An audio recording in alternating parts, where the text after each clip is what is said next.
മാനന്തവാടിയിൽ പ്രചാരണ ബോർഡുകൾ സ്ഥാപിച്ചതിനെ ചൊല്ലി ബി.ജെ.പി. പ്രവർത്തകരും തെരഞ്ഞെടുപ്പ് ഉദ്യോഗസ്ഥരും തമ്മിൽ വാക്കേറ്റം. ബി.ജെ.പി. നേതാവ് കെ അണ്ണാമലയെ സ്വാഗതം ചെയ്യുന്ന ബോർഡുകൾ പൊതുസ്ഥലത്ത് നിന്ന് ഉദ്യോഗസ്ഥർ മാറ്റിയതാണ് തർക്കത്തിന് കാരണമായത്.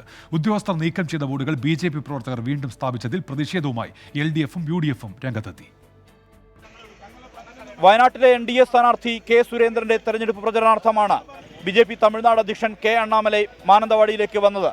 അദ്ദേഹത്തെ സ്വാഗതം ചെയ്തുകൊണ്ട് ബി.ജെ.പി. ഫ്ലക്സ് ബോർഡുകൾ സ്ഥാപിച്ചിരുന്നു. റോഡരികിലായിരുന്നു ബോർഡുകൾ. തെരഞ്ഞെടുപ്പ് ഉദ്യോഗസ്ഥരെത്തി ഇത് നീക്കം ചെയ്യാൻ തുടങ്ങി. ഇതോടെ പ്രവർത്തകരും ഉദ്യോഗസ്ഥരും പോലീസും തമ്മിൽ വാക്കേറ്റം. തെരഞ്ഞെടുപ്പ് ചട്ടങ്ങളുടെ ലംഘനമാണെന്ന് ചൂണ്ടിക്കാട്ടിയായിരുന്നു ഉദ്യോഗസ്ഥരുടെ നടപടി. ഇതിനിടെ സ്ഥാനാർത്ഥി കെ സുരേന്ദ്രനും സ്ഥലത്തെത്തി.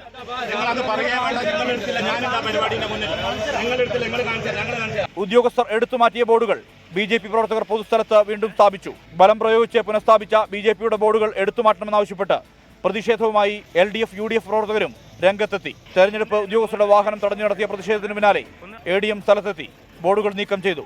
സംഭവത്തിൽ നടപടി സ്വീകരിക്കുമെന്ന് ജില്ലാ വരണാധികാരി ഡോക്ടർ രേണുരാജ് അറിയിച്ചു. 24 വയനാട്.